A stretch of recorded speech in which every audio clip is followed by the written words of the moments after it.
सुमति कुमति सबके उर रही, नाथ पुराण निगम अस कहई।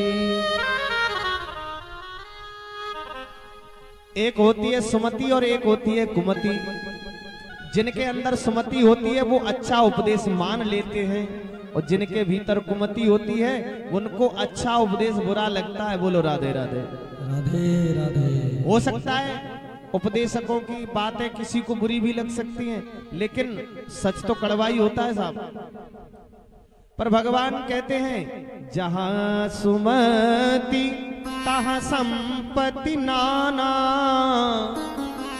जहां कुमति तहां विपत्ति निदान। ये वाक्य किसका है? ये रामचरितमानस का वाक्य है।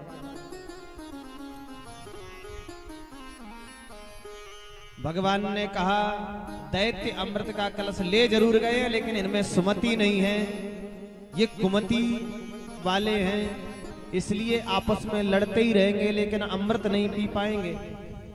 और हुआ यही, आपस में झगड़ने लगे। छोटे कहते हैं पहले हम पिएंगे, बड़े कहते हैं पहले हम पिएंगे, मझले कहते हैं पहले हम पिएंगे। आपस में लड़ने लगे, झगड़ने लगे। आसुरी स्वभाव है। देवताओं ने कहा प्रभु ये अमृत कलश देवताओं को कैसे प्राप्त होगा? बोले चिंता न करो। श्री सुखदेव स्वामी कहते हैं राजराजेश्वर हमारे नारायण का अवतार धारण करने के लिए जा रहे हैं कि जो एक बार देख ले बस सब दुनियादारी उसकी छूट जाए। कि एतस्मिन्नन्तरे विष्णु, एतस्मिन्नन्तरे विष्णु सर्वोपाय विधीश्वर, योषिद रूपमनिर्देश्यं परमाद्भुतम्।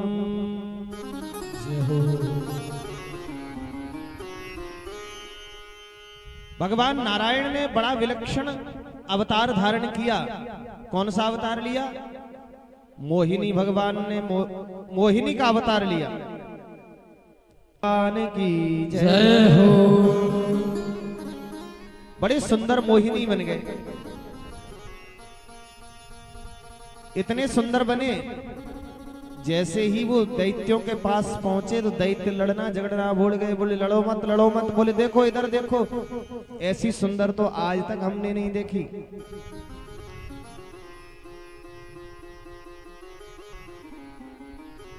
अहो रूप महो धाम,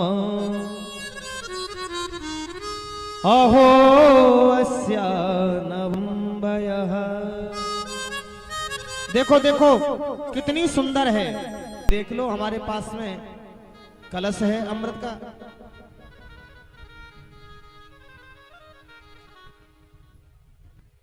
अमृत का कलश है और ये हमने समुद्र से प्राप्त किया है। श्री सुखदेव स्वामी कहते हैं राजराजेश्वर परीक्षित,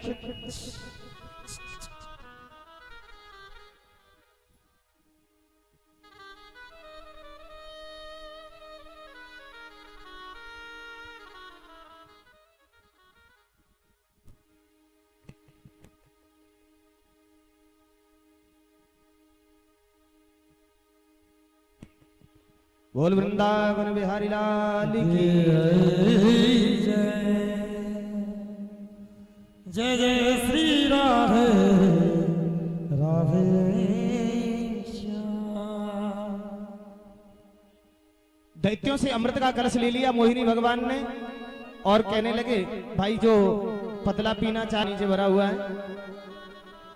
अब पतला पीने के लिए कोई आगे नहीं आया तो भगवान ने कहा पतला पतला देवताओं को पिला देते हैं। देवता लाइन लगा करके देवता लोग बैठ गए। देवता लोग जब लाइन लगा करके बैठे तो भगवान कलश का अमृत पिलाने लगे देवताओं को। और रूपामृत पिलाने लगे दैत्यों को। बोल वृंदावन बिहारी लाल की जय। जय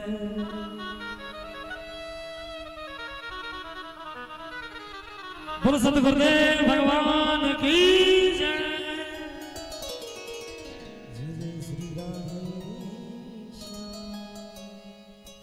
देवता तो अमृत पीते रहे, लेकिन एक राक्षस ने सोचा कि ये कोई मोहिनी नहीं है, ये स्वयं नारायण है, इसलिए मुझे अमृत कैसे मिलेगा। इसने देवताओं का रूप बनाया, सूर्य चंद्र के बीच में जाकर के बैठ गया, अमृत पान करने लगा। सूर्य चंद्र ने इशारा दिया, प्रभु ये तो दैत्य है। भगवान अपने रूप में आ गए, सुदर्शन चक्र के द्वारा इसका मस्तक काट दिया। दो ग्रह बन गए, राहु और केतु।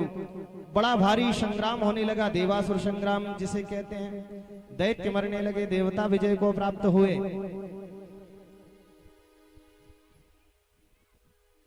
देवता विजय को प्राप्त हुए। नारद जी ने युद्ध को विराम दिलाया। धीरे धीरे समय व्यतीत हुआ। शुक्राचार्य जी ने आकर के दैत्यों को अमृत संजीवनी विद्या के द्वारा जीवित कर लिया। एक बड़ा ही दिव्य रथ बलि महाराज को प्रदान कर दिया, जिसमें बैठ करके राजा बलि स्वर्ग पर आक्रमण करने के लिए पहुंच गए। स्वर्ग खाली मिला। गद्दी पर जब बैठना चाहते थे,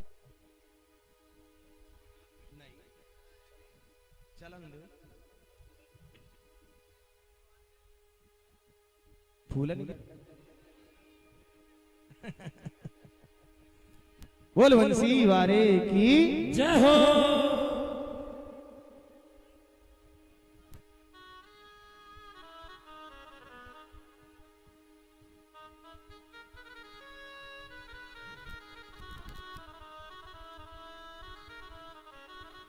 बलि महाराज से कहा कि 100 यज्ञ करना पड़ेगा, तब इस गद्दी पर बैठ पाओगे। तो बलि राजा अपने गुरुजी के साथ में नर्मदा किनारे यज्ञ करने के लिए आ गए।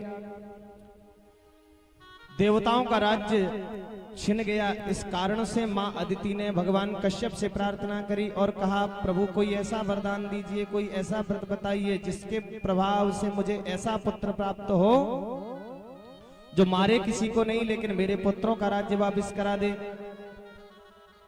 कश्यप भगवान ने मां अदिति को 12 दिन का पयोव्रत बताया। फाल्गुने श्यामले पक्षे द्वादशाहं पयोव्रतः अर्चयेदरविन्दाक्षं भक्त्या परमयान्वितः।